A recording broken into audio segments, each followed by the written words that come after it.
क्या आपने कभी ऐसी जगह के बारे में सुना है जहां मौत बर्फ की चादर के नीचे दबी नहीं बल्कि खुलेआम बिखरी पड़ी है? समुद्र तल से 16,000 फीट की ऊंचाई, जहां ऑक्सीजन इतनी कम है कि सांस लेना एक जंग जैसा है। वहां एक झील है, रूपकुंड। लोग इसे स्केलेटन लेक कहते हैं। क्यों? क्योंकि यहां हर साल जब बर्फ पिघलती है तो झील के पानी से बाहर निकलते हैं सैकड़ों इंसानी कंकाल। स्वागत है दोस्तों, आज हम हिमालय के उस सबसे बड़े रहस्य की गहराई में उतरेंगे जिसका जवाब साइंस के पास भी पूरा नहीं है। किस्सा शुरू होता है साल 1942 में। दुनिया वर्ल्ड वॉर 2 की आग में जल रही थी। एक फॉरेस्ट रेंजर HK मधवाल इस सुनसान इलाके से गुजर रहे थे। अचानक उनकी नज़र झील के किनारे बिखरी कुछ सफ़ेद चीज़ों पर पड़ी। उन्हें लगा शायद ये पत्थर हैं, लेकिन जब पास गए तो उनके पैरों तले ज़मीन निकल गई। वो पत्थर नहीं, इंसानी खोपड़ियाँ थीं, सैकड़ों की तादाद में। ब्रिटिश सरकार को लगा कि शायद जापान ने चुपके से इंडिया पर हमला किया और उनके सैनिक ठंड से मर गए।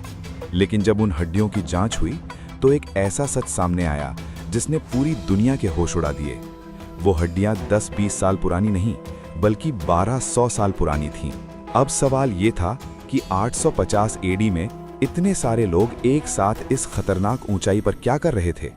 क्या ये कोई सेना थी जो रास्ता भटक गई, या फिर कोई कबीला जो किसी दुश्मन से बचकर भाग रहा था? साइंटिस्ट्स ने जब उन खोपड़ियों का स्कैन किया तो उन्हें एक अजीब बात पता चली। किसी भी कंकाल पर तलवार या तलवार के निशान नहीं थे, मतलब यहाँ कोई युद्ध नहीं हुआ था।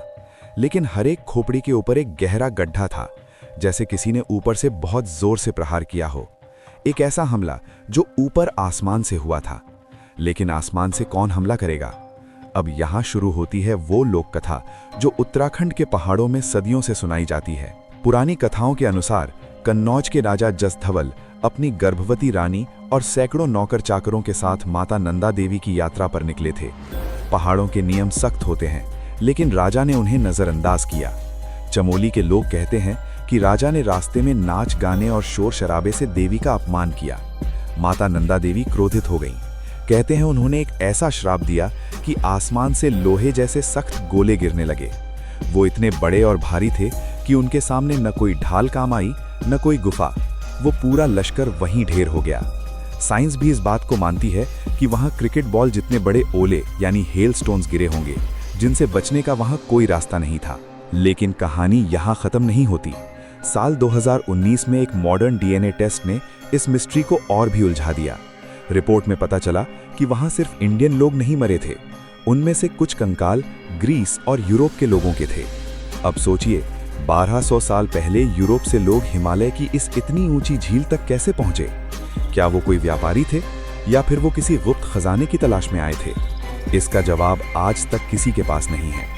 रूपकुंड आज भी एक कब्रिस्तान बना हुआ है, जहां हवाओं में आज भी उन भटकती आत्माओं की सरसराहट महसूस की जाती है। आज भी लोग वहां ट्रैकिंग के लिए जाते हैं, लेकिन शाम ढलने से पहले वहां से निकल जाना ही बेहतर होता है, क्योंकि वो झील आज भी अपने अंदर कई राज दबाए बैठी है।